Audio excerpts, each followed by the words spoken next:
Como saben, hoy se celebra, como cada año en Querétaro, este acto por lo de la Constitución Mexicana de 1917. Se suponía que tendría que estar ahí el infame Merolico, en primer lugar, y después Norma Piña. Pues bueno, el infame Merolico, después de lo que ocurrió el año pasado, donde pues todo el mundo se paró a aplaudirle, menos Norma Piña, pues ya saben cómo es él, aparte de cobarde, pues es bastante ocurrente, y se le ocurrió que hoy no iba.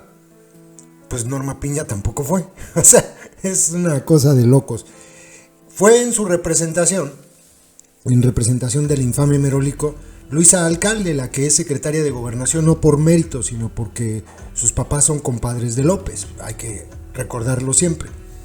Y también por parte de la Suprema Corte fue el ministro Pérez Dayán. Todo el discurso, ahora se los voy a dejar, escúchenlo completo, vale la pena oírlo completo. Todo el discurso va con dedicatoria. ¿A quién? Pues al infame Merolico. ¿Por qué? Por su ocurrencia y por estar todos estos meses después de que batearon a la ministra pirata, porque él pretendía continuar su legado con la ministra pirata al frente de la Suprema Corte. Pues todo su discurso va dedicado a él, al infame Merolico. Porque se lo merece y porque ha estado tratando de boicotear al Poder Judicial desde ese entonces, desde hace un año. Escuchen algunas de las frases buenas de lo que dijo Alberto Pérez Dayán. Por encima de la Constitución no hay poder alguno, nada ni nadie. Frase dedicada al Merolico. Fue la Constitución que conmemoramos la que facultó al Poder Judicial para invalidar actos que no la respeten. Sí, ¿no? Los tres poderes, ejecutivo, legislativo y judicial, son democráticos porque emanan de la propia Constitución. Pero López dice que no, por eso quiere instaurar su plan C, que ya les explicábamos en un video anterior que es imposible. Las matemáticas no le ayudan a López. Bueno, no sabe, yo creo que ni sumar. Hacer cumplir la ley es uno de los actos democráticos más genuinos del servicio público. Pobrecito del Merolico. Pura pedrada. Y esta es muy buena. De no atender los preceptos constitucionales, esa ley no es ley y tampoco debe ser obedecida. Declarar su invalidez es la propia consecuencia de sus propios vicios. Por eso les echaron para atrás lo de la ley eléctrica. Porque lo hicieron mal. Eso no debería sorprender a nadie. Y véanle ustedes la cara de plato a los, por ejemplo, a Chencho Sandoval o a Luisa Alcalde, que se quedan como, sí, como lelos ahí escuchando. Es muy bueno el discurso, escúchenlo completo, vale la pena. Como cada año, representantes de los tres poderes de la Unión concurrimos a conmemorar un aniversario más de la promulgación de la Constitución Política de los Estados Unidos Mexicanos de 1917. Nuestra Carta Magna, ya con 107 años de vida, es el resultado de un largo proceso de sedimentación social con raíces en los principios del movimiento independentista. Pondrán jueces buenos que les administren con desinterés la justicia, rezaba el manifiesto del Congreso de Chilpancingo del 6 de noviembre de 1813 y que trascendió hasta el espíritu de 1917. En el ámbito de la judicatura, la Ley Fundamental de México preserva la esencia del Decreto Constitucional de Apatzingán de 1814, que definió a la ley como la expresión de la voluntad general en orden a la felicidad común y que, destacadamente, contenía preceptos que enaltecían las responsabilidades de la función judicial al disponer que los integrantes del Supremo Tribunal requerían de buena reputación, patriotismo acreditado con servicios positivos y luces no vulgares para desempeñar las augustas funciones de este empleo. La ya bicentenaria Constitución de 1824 marcó el sendero republicano, federal y democrático de nuestro país. En la división de poderes fincó todo su andamiaje confiando su eficacia en la conducta respetuosa de los poderes y la separación de las funciones públicas. En palabras de Emilio Rabasa, con la Constitución de 1824, se llegó al punto más alto al que pudieran aspirar los pueblos como institución política. Estableció el reparto de la potestad pública, la organización del legislativo y el judicial como entidades fuertes y autónomas, y la independencia de los estados, limitada exclusivamente por el interés superior de la nación. La Constitución de 1857, con su espíritu liberal, apuntaló la República Federal y reconoció que los derechos del hombre son la base y el objeto de las instituciones sociales. Fue justamente Juárez quien sostuvo que, con muy justo título, ha sido esta, la Constitución de 1857, la bandera del pueblo mexicano.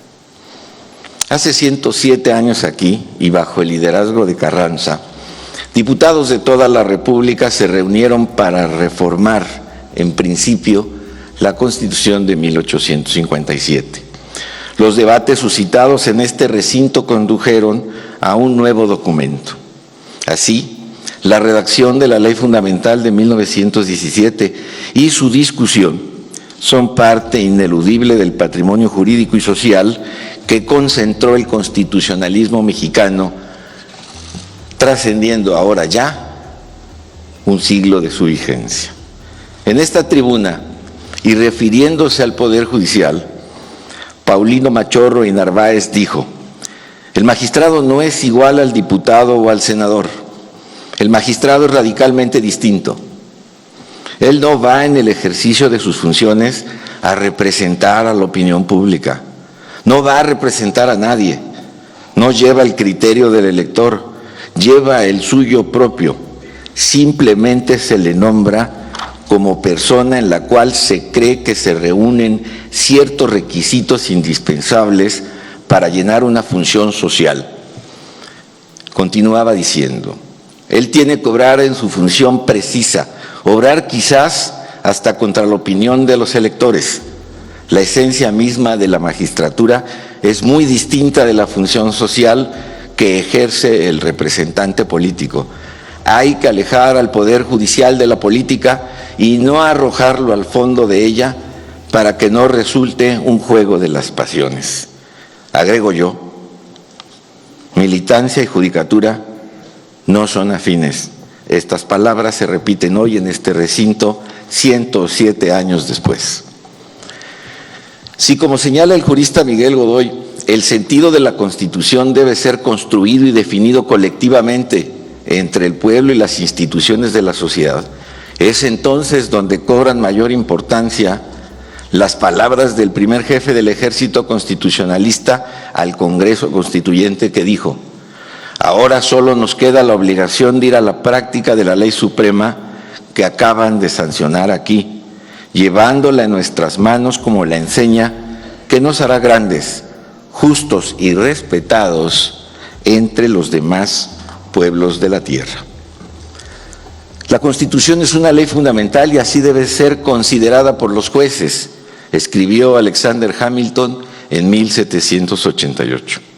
El Poder Judicial tiene perfectamente claras esas palabras y entiende que por encima de la Constitución no hay poder alguno, nada ni nadie.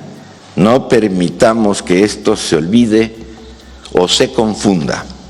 Y es precisamente la Constitución Federal, esta que ahora conmemoramos, la que dio a la Suprema Corte de Justicia de la Nación las facultades suficientes para invalidar cualquier acto que no la respete, independientemente de la fuente de la que provenga, electa o no electa, sin distinción alguna. Bajo estas ideas, debemos coincidir todos considerando que los tres poderes de la Unión y sus integrantes, cualquiera que sea su origen, son democráticos al surgir precisamente del propio estamento constitucional. Aquí ninguno es más democrático que el otro. El texto supremo explica en su artículo 3 que por democracia debemos entender no solamente aquella estructura jurídica y un régimen político, sino un sistema de vida fundado en el constante mejoramiento económico, social y cultural del pueblo.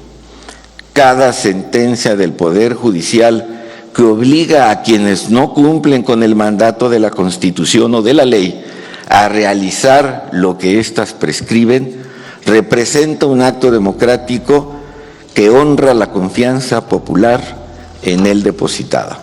En otras palabras, hacer cumplir la ley es uno de los actos democráticos más genuinos del servicio público.